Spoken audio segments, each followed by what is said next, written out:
Salut les amis!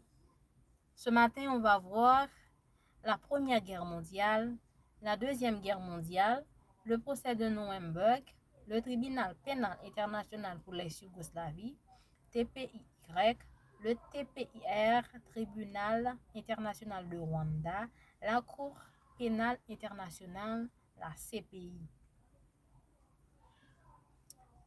Maintenant, voyons la Première Guerre mondiale. La Première Guerre mondiale, c'est un conflit qui s'est déroulé de 1914 à 1918, principalement en Europe. Opposant les Alliés aux empires centraux, cette guerre a fait plus de 9 millions de morts et a abouti à la modification de la carte politique de l'Europe. Un traité signé le 11 novembre 1918, qui s'appelle Armistice, met provisoirement fin à la Première Guerre mondiale.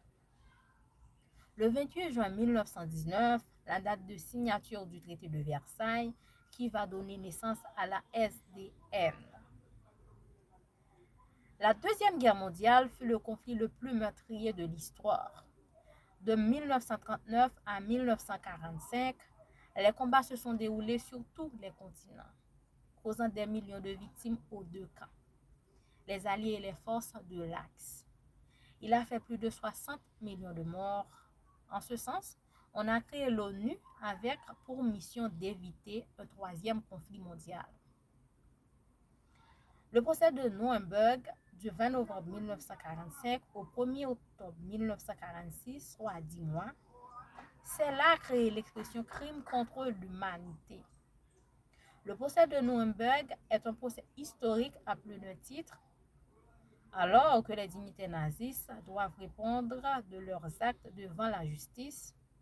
La notion de crime contre l'humanité est introduite pour la première fois dans le droit international.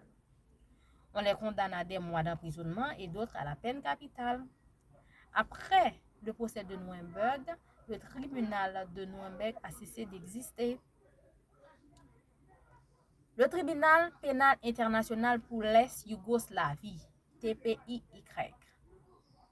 Il a été créé par l'Organisation des Nations Unies pour juger les personnes présumées responsables des crimes de guerre commis dans les Balkans au cours des conflits des années 1990.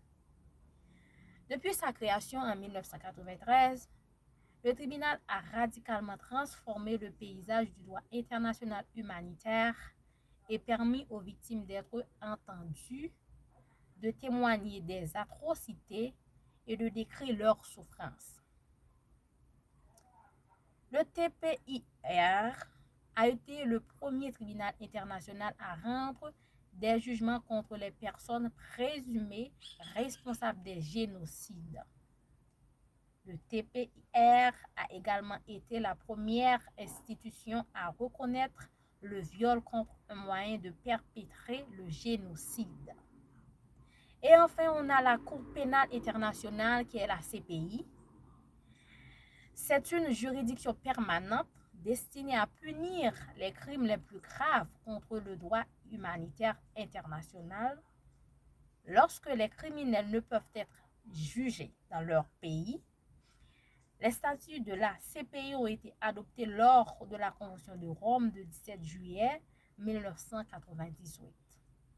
Merci de m'avoir écouté. À la prochaine pour une nouvelle vidéo.